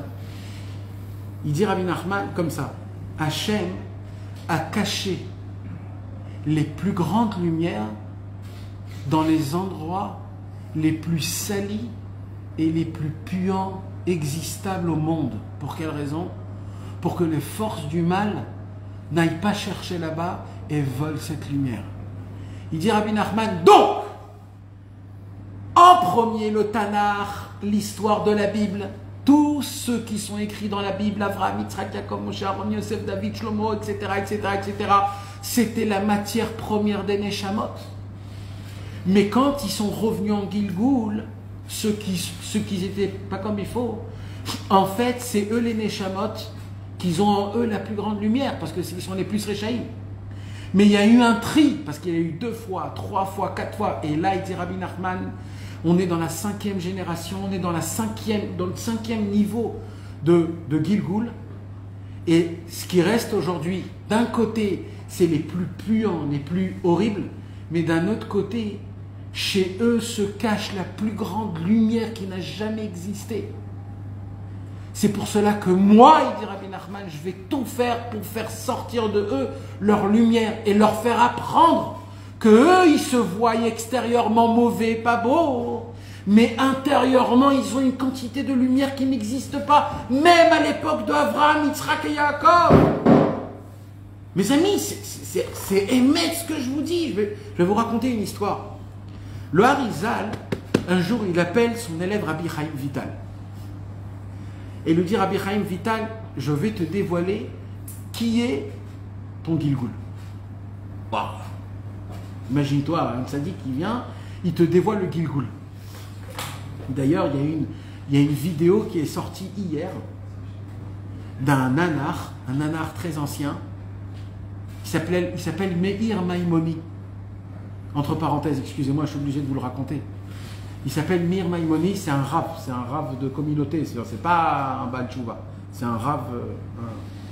Il est rave dans une communauté à Tzfat. Il a une keila. Il est plus qu'une keila, c'est un vrai Moret Tzedek d'une rue en entière. Ça veut dire c'est mamash, c'est un vrai rave, Ekitsu. Et lui, quand il était jeune, il était venu chez Rabbi Israël. Et il raconte, si vous voulez, je vais vous l'envoyer dans la Kvoutsa, il raconte qu'un jour il était là et Rabbi Israël il était en train de dormir comme ça. Et tout le monde était à côté et le regardait. Et d'un coup, Rabbi Israël se lève comme ça et il dit, qu'est-ce que vous faites ici? Mais qu'est-ce que vous faites? Je veux dormir. Vous me fatiguez. Pourquoi vous êtes ici? Alors tout le monde se lève et tout le monde dit au revoir. Alors quand parmi ces personnes il y avait ce Rav, il dit Shalom Rabbi Israël, Shalom. Il lui dit où tu vas? Il lui dit ben vous avez dit que vous êtes fatigué, donc on part. Il dit non, vous ne me dérangez pas. Alors tout le monde s'est reassis. Quelques minutes plus tard, la même chose. Rabbi Israël se réveille. Qu'est-ce qui se passe? Qu'est-ce que vous faites ici? Je suis fatigué, je suis un homme âgé, je veux dormir, vous m'embêtez. Tout le monde se lève, ils viennent dire à Rabbi Israël Shalom Rabbi Israël, on part. Et Rabbi Israël il dit donc à ce Rav, mais où tu vas? Alors il lui dit bah, vous avez dit que vous êtes fatigué, donc on part. Il dit non, vous ne me dérangez pas. Alors ils se sont tous reassis. Et quand ils se sont tous reassis, ils se sont dit peut-être il dit ça que au Rav et en fait il veut nous dire à nous tous de partir. En fin de compte c'était ça. Ils se sont tous levés, ils ont laissé tranquille le Rav Meir Maimoni, et ils sont tous sortis. Et là Rabbi Israël il s'assoit. Donc apparemment c'était ça qu'il voulait Rabbi Israël. Il ne voulait pas dire à tout le monde comme les Befour Samim Shel Sheker, sortez-vous tous, il faut que je lui parle à lui en 4 têtes. Non. Rabbi Israël il a dit ça, Bepchitout. Alors Rabbi Israël il le regarde comme ça. Et vous savez mes amis, vous, je ne sais pas, vous croyez que Rabbi Israël était très marrant, très joyeux, etc. Il était comme ça. Mais Rabbi Israël, il faisait très peur. Quand il te regardait, il te sciait en deux. Rabbi Israël avait la possibilité de te faire pipi dans ton pantalon. Pas réellement, hein, un vrai pipi. Il avait la possibilité de te faire trembler tes jambes tellement que tu crevais de peur. Parce que Rabbi Israël, il avait une puissance comme on ne peut même pas comprendre. Je vous parle et je sais de quoi je vous parle. Alors Rabbi Israël regarde le Rav Meir Maimoni et il lui dit, regarde-moi dans les yeux. Il le regarde dans les yeux en tremblant. Il lui dit, Atalo zocheroti, tu te rappelles pas de moi? Il lui dit, Rabbi Israël, vous êtes Rabbi Israël. Il lui dit, regarde bien dans mes yeux. Tu te rappelles pas de moi? Il dit, Rabbi Israël, non. Il lui dit, toi, t'es passé en haut, on t'a ramené en bas, moi je suis resté ici et je t'ai revu revenir et repartir dans une deux vies. Je me rappelle de toi dans un Gilgoul juste avant, il y a 70 ans. C'était avec toi que j'étudiais le Likuta à la Chot. T'étais ma chavruta, on était en train d'étudier le Likuta à la Chot. On s'adorait, on était l'un un pour l'autre. Toi tu habitais à Tzfat, moi j'habitais à Tibériade. Une fois j'allais vers toi, une fois toi t'allais vers moi. Lui il était tout blanc. Tout blanc. Et il lui dit, Rabbi Israël, je ne comprends pas quelque chose. Si j'étais en Breslev, pourquoi je reviens en Gilgoul? Rabbeinu il a dit, c'est tout celui qui est un chassid Breslev, c'est fini. Alors Rabbi Israël il a dit, Nachon, mais t'as raté qu'une seule chose. Tu es jamais allé à Ouman. Tant que tu n'es pas allé à Ouman, Rabbeinu ne peut pas t'aider. Même que tu es un chassid Breslev. Alors il a dit, c'est la raison pour laquelle tu es revenu. Mais tu es revenu dans un chassid Breslev. On t'a promis ça. Et il lui a dit, si tu veux, on va à Tzfat. Et je vais te dire comment il s'appelle. Et je vais t'emmener devant sa tombe. Et tu seras devant sa tombe. Comme ça, il lui a dit. Vous savez, pas toujours Rabbi Israël faisait des choses comme ça. Limite, c'était la seule fois. Il a fait ça aussi avec Israël Dagan, le chanteur. Il a dit à Israël Dagan comment il s'appelait dans l'ancien Gilgoul. Vous imaginez de quoi on parle, mes amis? Rabbi Israël est niftar il y a à peine 25 ans. C'est pas un tzaddik d'il y a très longtemps. Rabbi Israël, sa puissance, c'est que lui, il a pris à la lettre ce qu'il avait écrit chez Rabbi Nachman. Et comme il était simple et il avait de la foi, tout ce qu'il a fait, c'est appliqué à lui. Et on a pu avoir le mérite d'avoir un exemple de comment Rabbi Nachman peut rendre un homme. Il peut rendre comme Rabbi Israël, il faut juste y croire en lui. Je ferme la parenthèse. Mes amis, Rabbi Nachman de Breslev, il a dévoilé... Non, tu disais avec Rabbi Chaim Vital. Rabbi Chaim Vital, le Harizal, il appelle Rabbi Chaim Vital et il lui dit, Rabbi Chaim Vital, je vais t'apprendre c'est qui ton Gilgoul. Et là il lui dit, ok, c'est qui? Et là le Harizal, il lui dit, tu es le Gilgoul de Rabbi Akiva. Rabbi Chaim Vital, il dit, mais Chila, mais c'est pas possible. C'est pas possible. Rabbi Akiva, celui que Moshe Rabbeinu a eu il a vu en vision, il a dit, qui est cet homme? Je comprends rien des paroles de Torah qu'il dit. Moshe Rabbeinu ne comprenait pas la Torah que Rabbi Akiva il disait. Tellement elle était puissante, tellement elle était grande. Alors le Harizal il dit, si tu sais, Rabbi Chaim Vital, si tu sais, si je te dévoile les noms des Gilgoulim de chacun qui sont autour de nous, tu tomberas par terre. On est une partielle de ces Gilgoulim? Non, Gilgoul Mamash. Il dit, dans chaque génération, il y a tous les Tanaïm, les Amoraïm, tous les Tzadikim. Ils ne sont pas réparés, eux. Ils reviennent pour aider, pour l'ensemble en entière. Mes amis, Rabbi Nachman nous a appris que nous, on ne fait pas partie des Neshamot ceux-là. On fait partie des Neshamot les plus élevés. Pourquoi? Parce qu'on est les plus bas. Plus on est bas, plus on est élevé. C'est ça le secret de Hayé. C'est quoi Hayé, mes amis? Qu'est-ce qu'il dit Rabbi Nachman? C'est quoi Hayé? Quand un homme il sent qu'il est dans les endroits les plus bas et les plus vastes de ce monde-ci, et qu'il se pose des questions, où tu es Hachem? Tu existes? Est-ce que tu existes? Et à ce moment-là, il dit, Hayé, mais comme Kevodo, où tu te trouves, Ribono Shel Olam? Où tu es? À ce moment-là même, il dit Rabbi Nachman, des plus profondeurs que tu es, tu montes au sommet de la sainteté. Tu ne ressens pas. Mais pourquoi? Parce que tu as amené Hachem dans les endroits les plus bas. En fait, tu tombes et tu descends et tu chutes pour que de là-bas, tu parles d'Hachem. Et que là-bas, t'emmènes la royauté d'Hachem. Et tu ne dois pas avoir peur parce qu'on est des commandos. Si on nous emmène dans des endroits bas, c'est parce qu'on est des combattants. On ne fait pas descendre quelqu'un dans dans les théomotes, dans les profondeurs, s'y connaît pas. C'est qui qu'on fait descendre les gens en profondeur? C'est les personnes qui s'y connaissent. Les personnes qui peuvent te lire. Il n'y a pas plus profond aujourd'hui de la clipa qu'on est aujourd'hui, mes amis. Mais le seul problème, il dit Rabbi Nachman, c'est que le Yetzer Hara, jour et nuit, il est dans ton oreille et il te dit t'es un nul, t'es un naze, t'es faible, t'es pas fort, tu ne peux pas arriver, tu peux pas.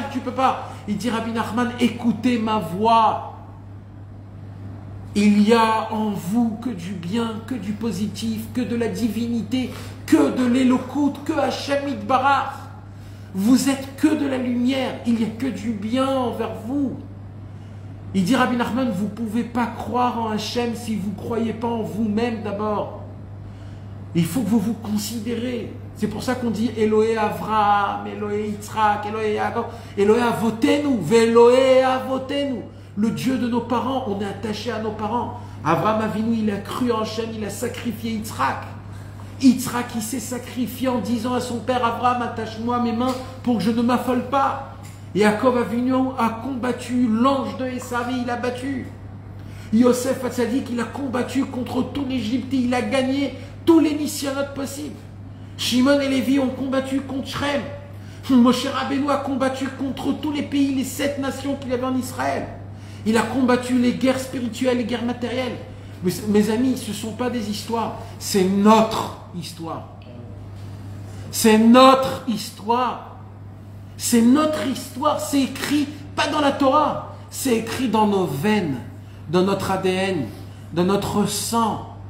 On peut retrouver dans notre ADN et dans notre sang tout ce parcours de Yosef Hatzadik, de Abraham, de Yitzhak et de Yaakov. Parce que quand on a un enfant, on fait le même acte qu'Abraham Avinu. On fait la Brit Mila, on enlève le prépuce et on est Bessimcha et on le fait en chantant et en dansant. On fait couler du sang à notre propre enfant en disant Ribono Shel Olam, je fais une alliance avec toi sans comprendre, sans savoir, mais c'est parce que c'est toi et c'est notre tampon de nous qui on est. Mais vous savez, c'est quoi, mes amis, que le Yetzer Hara, toujours, il nous dit dans la tête.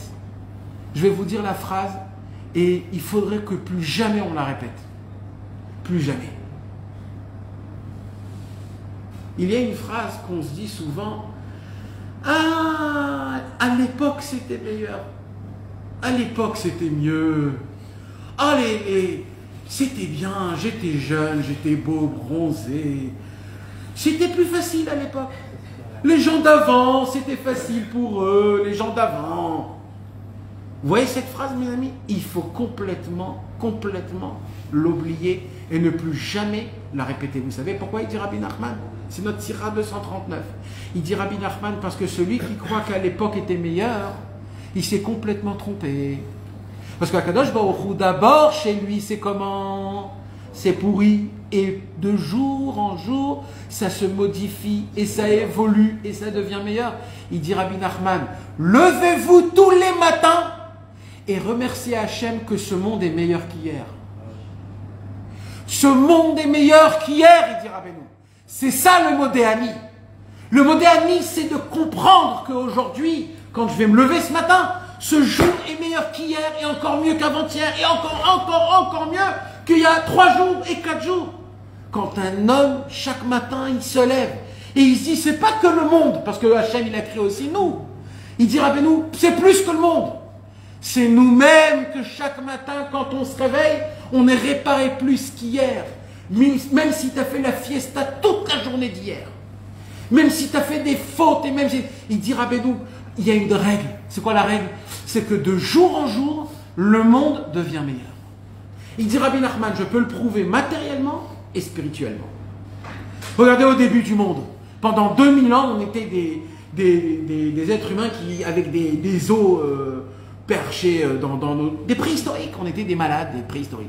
Après, petit à petit, on a commencé à faire des guerres, on est devenu un peu meilleur, etc. Jusqu'à qu'aujourd'hui, on a la possibilité d'envoyer des fusées dans Mars, de voir des photos qu'on n'a jamais vues au monde, des étoiles qu'on n'a jamais vues auparavant. Ça s'appelle que le monde avance. Il dit Rabbi Nachman, c'est pareil spirituellement. Il dit Rabbi Nachman, tous les jours, le monde est meilleur.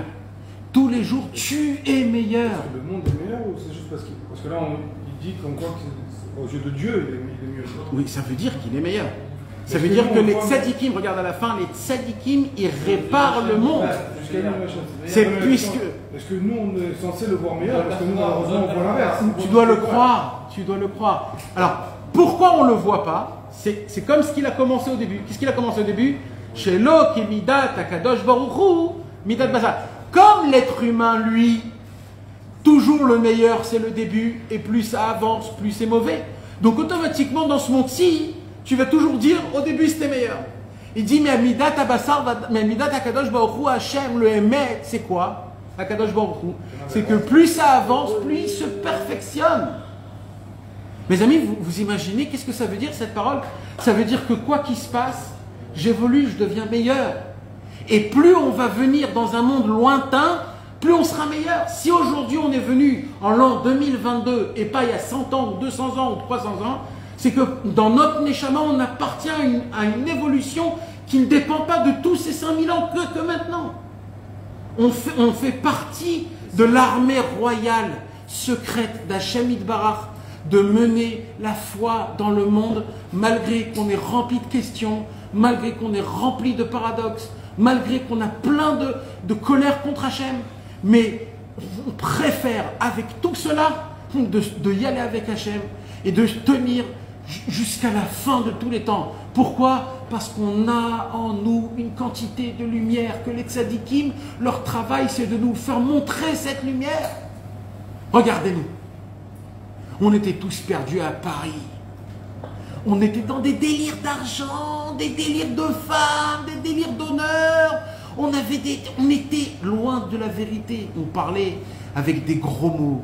On rigolait. On était la pire race possible. Du jour au lendemain, on se retrouve à se tremper dans un mikvé avec 1000 personnes en Ukraine à 3 h du matin, en criant tellement que tu es en pétillance, et tu es là, et tu demandes, il n'y a pas un autre truc à faire, il n'y a pas un truc, on se retrouve dans une forêt, en train de parler tout seul, en train de crier dans la forêt, frappant des mains comme un malade mental, et avec tout ça, mais tu sais où t'étais? Mais mes amis, même si je te paye, on paye un goy, on lui paye de devenir comme ça, il ne peut pas devenir comme ça. C'est quoi cette puissance? Ce tzaddik, il est mort ce tzaddik, il n'y a personne qui est venu et qui t'a dit lève-toi. C'est qui fait en sorte de te mettre un remords quand tu tombes dans le brit, Pourquoi tu fais le tikkun aklali tous les jours? C'est qui te met le pistolet sur ta tête en disant faut lire le tikkun? C'est qui? C'est une puissance que les tzadikim. Rabbi Nachman de Breslev dit, moi, mon travail à moi, c'est de enlever les couches de noirceur que vous avez dans votre neshama pour que vous-même, vous voyez votre propre neshama, combien elle est puissante. Regardez-vous à Ouman, regardez-vous des fois la nuit, dans la forêt, vous ressemblez à un ange. On était Esav à Paris, je ne sais pas où, en train de faire les pires choses de grave à Belleville, et on se retrouve, mes amis, Eretz Israël, Eretz HaKodesh. Mes amis, vous croyez que c'est comme ça? Combien de juifs sont prêts à payer, à pleurer pour venir en Israël, avoir la moitié de notre vie, la moitié de ce qu'on a eu, Baruch Hashem? C'est parce que le tzaddik, c'est parce que Baruch Hashem, on s'est annulé au tzaddikim, mais on a dit on est prêt à écouter, à attendre et à avancer, à ramer le maximum possible. Et Rabbeinu, il nous dit, et avec tout ça, je suis Nachman ben Simcha. La Simcha, elle doit résonner en vous, parce que tout ce qui se passe, c'est juste. Quand un homme il est Bessimcha, c'est qu'il accepte par la Emouna ce que Akadosh Baruch Hu lui donne. Et ça, mes amis, il n'y a pas meilleur que ça. Pour comprendre ce qu'on a étudié aujourd'hui, mes amis, il dit Rabbi Nachman de Breslev, quand on est toujours dans le passé, quand on est toujours dans l'histoire d'avant, ah c'était mieux, c'était bien, je vivais bien, il dit Rabbi Nachman, c'est le plus grand Yetzer Hara au monde. La règle de ce monde-ci, c'est que plus ça avance, plus c'est mieux. Chaque matin, quand tu te réveilles, dis merci à Hachem que le monde est beaucoup meilleur qu'hier, que toi, tu es encore meilleur qu'hier. Aujourd'hui, tu peux battre le Yetzer Hara d'hier avec un claquement de main. Hier, c'était très difficile, mais aujourd'hui, on t'a donné 10 puissances de vie. Aujourd'hui, c'est en claquement des mains, tu le Yetzer Hara d'hier. Tu es plus fort. Même si tu as fait du mal, parce que le monde, il se renouvelle, et il s'efforce, et il évolue de jour en jour, grâce aux tzadikim, grâce aux prières des tzadikim qui sont morts, qui prient pour nous, pour notre avodat Hashem. Donc quand un homme, il vient, il dit à l'époque c'était meilleur, en fait, qu'est-ce qu'il dit? Il dit que tout ce qu'ils ont fait les tzadikim, c'est rien, toute la complémentarité de ce monde-ci, c'est rien. Et ça, c'est très grave, parce que tu te le fais rentrer dans ta tête, et tu te dis dans ta tête, je suis le même mec, ça fait 20 ans. Ça, c'est la pire parole qu'un homme il peut dire. Je suis resté le même. Il faut savoir qu'on évolue, on avance. Il faut connaître, il faut apprendre, il faut vivre à travers ça. Quand on vit à travers ça, vous allez voir que dans la vie, les choses, on va les voir d'une autre façon. Le problème d'hier, qui est le même problème d'aujourd'hui, il n'est plus pareil. Ton problème a été résolu de plusieurs pourcentages. Tous les jours, ça avance. Tous les jours, tu évolues. Tous les jours, tu évolues. C'est une règle et c'est comme ça. Rabbi Nachman, à la fin de Sirot Haran, dernière sira du Sirot Haran, il termine avec une bombe atomique en parlant de ça. Et là, Rabbi Nachman, il décortique. Il a la possibilité de nous enlever le libre arbitre en nous montrant comment le monde, il tourne à travers l'être humain, comment il pense, comment il réfléchit.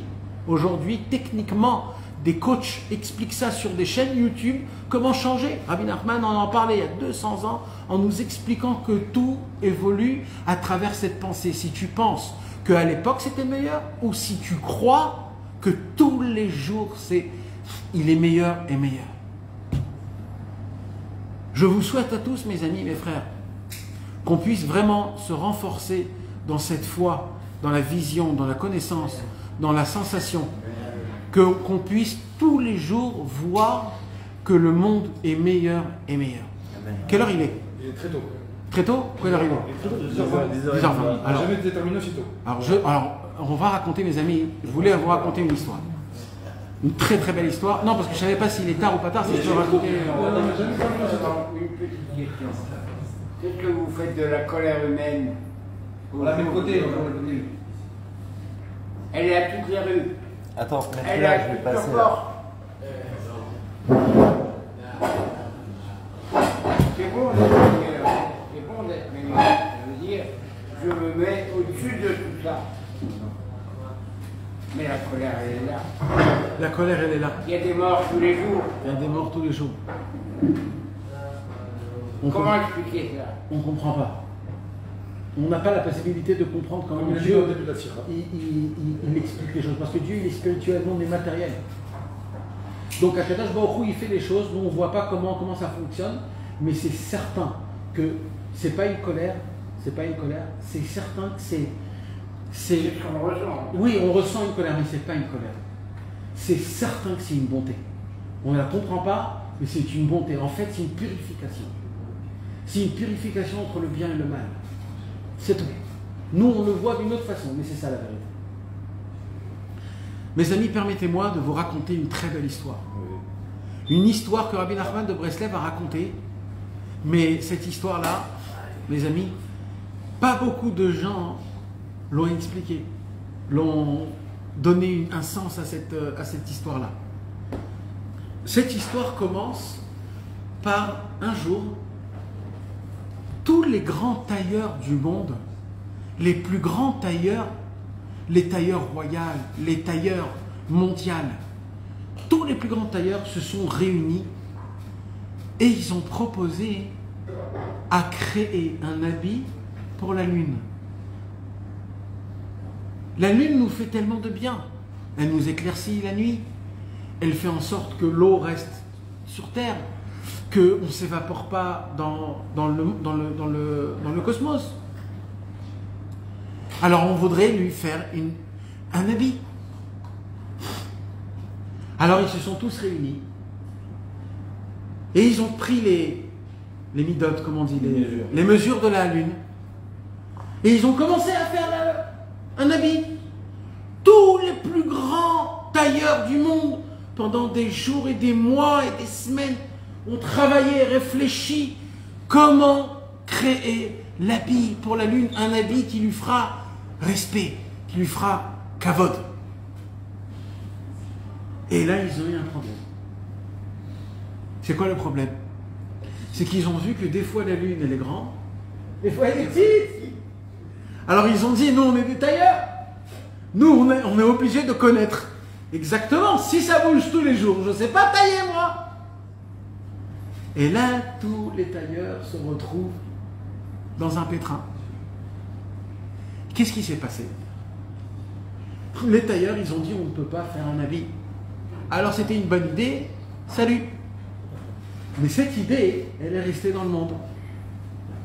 Alors les petits tailleurs, ceux qui viennent à peine d'apprendre la tailleur, ceux qui jamais ils étaient parfaits dans la taillerie, que toujours ils faisaient un petit problème, ou c'était pas toujours dans les mêmes midotes, dans les mêmes mesures, tous les nuls, tous les tailleurs nuls, moitié bras, cassé bras, comme on dit, je sais pas comment on dit, des bras cassés, ils sont tous venus et ils se sont dit, bon, eux ils n'ont pas réussi, viens nous on essaie. Il dit Rabbi Nachman de Breslev, et eux, ils ont réussi à faire l'habit pour la lune.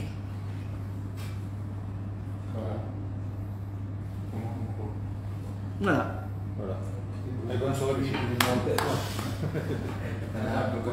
Alors, c'est quoi cette histoire? C'est quoi cette histoire? Vous savez mes amis, le secret du monde est dans cette histoire. Le secret du monde. Pourquoi la lune elle se rapetisse et elle grandit? Pourquoi? C'est la même, elle est cachée souvent. Et pourquoi nous on la voit grande et petite? Pourquoi le soleil on le voit toujours pareil? Pourquoi les autres... Pourquoi la lune elle a ça? Pourquoi? Je ne sais pas. La lune elle s'est plainte. Quand Hachem a créé le soleil et la lune, le soleil et la lune étaient de la même grandeur. La lune est venue chez Hachem et elle a dit Hachem, deux rois ne peuvent pas avoir une seule couronne. D'abord elle a dit oui, tu as raison. Alors c'est toi qui vas te rapetissir. Pourquoi la lune elle se rapetisse? Parce qu'elle s'est plainte. Vous savez c'est quoi la lune mes amis? C'est la Malchut. La Malchut c'est la dernière sphira. La lune c'est équivaut au peuple juif. À l'élève. Le soleil c'est le maître, la lune c'est l'élève. Nous on est les élèves d'Hachem, on est les élèves des tzadikim, c'est la lune. Vous voulez savoir, écoutez bien ce que je vais vous dire. C'est qui les tailleurs mes amis? C'est qui nous habille? C'est qui habille notre neshama? C'est qui? Les tzadikim, grâce à Torah, mitzvot, ils nous habillent avec des habits exceptionnels. Mais la lune, elle est très difficile à habiller. C'est qui la lune? C'est la racaille, c'est nous. La lune, elle est très difficile à habiller. Pourquoi? Parce que des fois elle est grande, des fois elle est petite, des fois elle est pleine, des fois elle n'est pas pleine, des fois je suis tzaddik, des fois je suis un rachat, des fois je suis un flammeur, des fois je suis un... Et les tzaddikim, eux, ils veulent nous donner des habits, ils veulent nous donner des Torah, des mitzvot. Ils viennent chez nous, ils nous disent bon, je vais t'apprendre comment devenir un tzaddik. Alors il fait des mesures sur moi, mais le lendemain j'ai des autres mesures. Alors le tzaddik dit mais j'ai pas compris, hier tu avais une autre mesure. Hier tu faisais 34, là je vois que tu fais 17, c'est pas possible. Alors reviens demain. Et le lendemain je fais 148. Ça veut dire... Et là, le tailleur, il vient, il dit, je m'excuse, je ne peux pas te donner d'habit. C'est qui ces grands tailleurs? Les plus grands des tailleurs, c'est qui ces tailleurs-là? Malheureusement, c'est des tzadikim qui n'ont pas cette capacité de pouvoir connaître nos mesures à nous. Parce que des fois on est grand, des fois on est petit. Alors, ils vont venir des tailleurs qui ont l'air de tailleurs bras cassés, qui n'ont aucune importance dans ce monde-ci. Et comme eux connaissent les montées et les descentes, alors c'est eux seuls possibles à créer un habit à la lune. C'est qu'un tzaddik qui connaît les plus grandes chutes mondiales, qui connaît les endroits les plus sombres, qui connaît les chemins les plus noirs, qui a la possibilité de donner des conseils à des personnes qui sont dans ce même chemin. Maintenant, j'explique ça à l'envers. C'est quoi la malchoute, mes amis? C'est quoi la malchoute? C'est la shrina. La Shrina, elle est dans la galoute. On est dans la galoute. Et il y a des très grands tzadikim qui viennent et ils veulent habiller la Shrina. Ils veulent habiller Hachem. Adonai Malach, Geout Lavesh.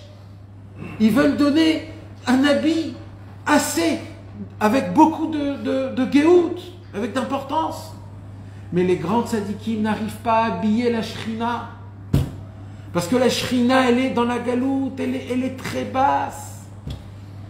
Alors eux, grands comme ils sont, ils ne peuvent pas faire une réparation à la Shrina. Par contre, c'est qui va prendre la Shrina de la galoute et qui va l'emmener vers Hachem? C'est tous les bras cassés. Tous les tailleurs qui connaissent rien. Justement parce que eux, c'est des bras cassés, ils comprennent le bras cassé de la Shrina. Et eux, ils peuvent faire un habit. C'est quoi un habit qui n'a pas de mesure? C'est quoi un habit qui n'a pas de mesure? C'est que j'ai pas de cédère dans ma vie. C'est qu'un jour j'arrive, un jour j'arrive pas. Un jour je le fais parfaitement, un jour je fais 70%. Un jour je fais parfaitement la prière, un jour je fais la moitié. Il n'y a pas de mesure. Mais l'essentiel c'est quoi? C'est que quoi qu'il se passe, je me bats pour le faire. Je me bats. Alors un jour je lis le Tikkun HaKlali en avalant les mots, et un jour je lis le Tikkun HaKlali en chantant, en dansant, et un jour je lis le Tikkun HaKlali dans le chemin, et un jour, mais tous les jours, mais je le fais, je suis là, j'applique. C'est pas parfait, mais je le fais. C'est ces personnes-là qui pourront habiller la lune, qui pourront donner la force à la Shrina pour l'amener dans le ciel. Donc il dit Rabbi Nachman, ayez croyance en vous-même. Vous êtes assez capable de pouvoir habiller la lune et de réchauffer notre neshama à chacun de nous tous, Bezrat Hashem. Amen. Amen.